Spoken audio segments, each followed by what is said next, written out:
Hi, I'm Michelle Renee Hiatt of American Quilter Society, and we are here at AQS QuiltWeek Branson.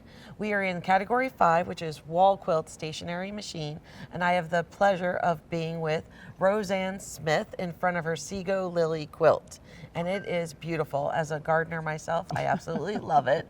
So tell me a little bit about this journey. First, it started with a photo, and what happened with that? Where did you capture this photo? So I started with a photo that I took when we were camping up in the mountains in Wyoming, and of a SEGO lily.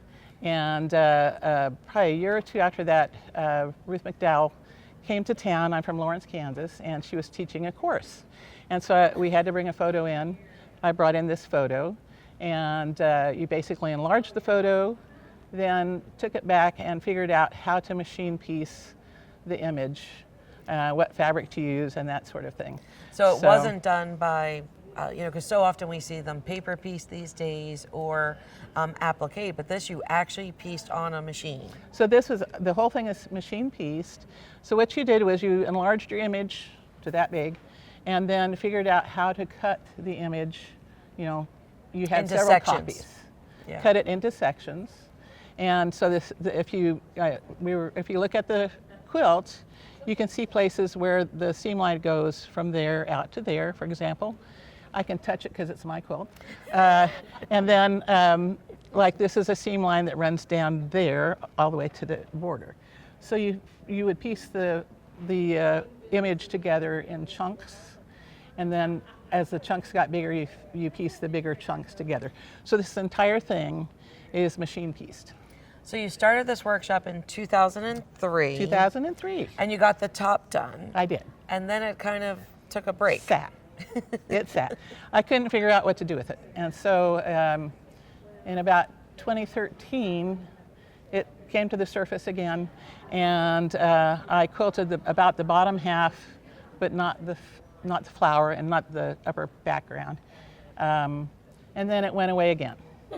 And so then you couldn't figure out what to do with the flower, what you wanted to lay down. I wasn't sure what I wanted to do, and I wasn't quite happy with the center. And so, so then last summer I heard that Ruth McDowell had died, and so I thought, well, I should finish that quilt. In tribute, yeah, for yeah, sure. Right, because I really enjoyed her workshops.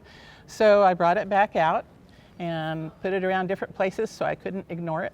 And that's a great idea, by the way, because I kept so moving often, so. we forget about them because we store them away, and then they're not right in front of us, become constantly part of the reminding scenery. us. Yeah. And so then I did figure out what I wanted to do for the flower and the upper background, and then I had the deadline. A deadline always helps a quilter. Yes. So it helps a lot. Because you wanted it to be here at Branson. I wanted it to be here at Branson, yes. Since it's your closest show, for sure. Right. Well, it is just beautiful. I love it. I love flowers.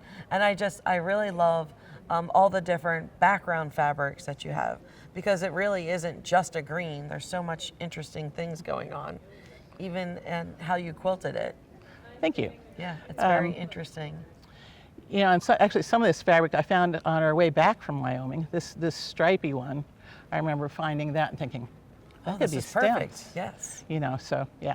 That's great that the photo and the fabric have a little tie Wyoming to ties. it. Yes. Yes. Us quilters always, right? I always look back at quilts that I've made and remember what was going on in my life at the time. So I love that quilts tell a story. Yes, and this one told a fabulous story. And we have to thank Roseanne for all her great tips on how we can get those UFOs out and get them finished, because it's never too late. I still have a lot of UFOs. So. No, but you got this one done. Got this one done. That's a good thing.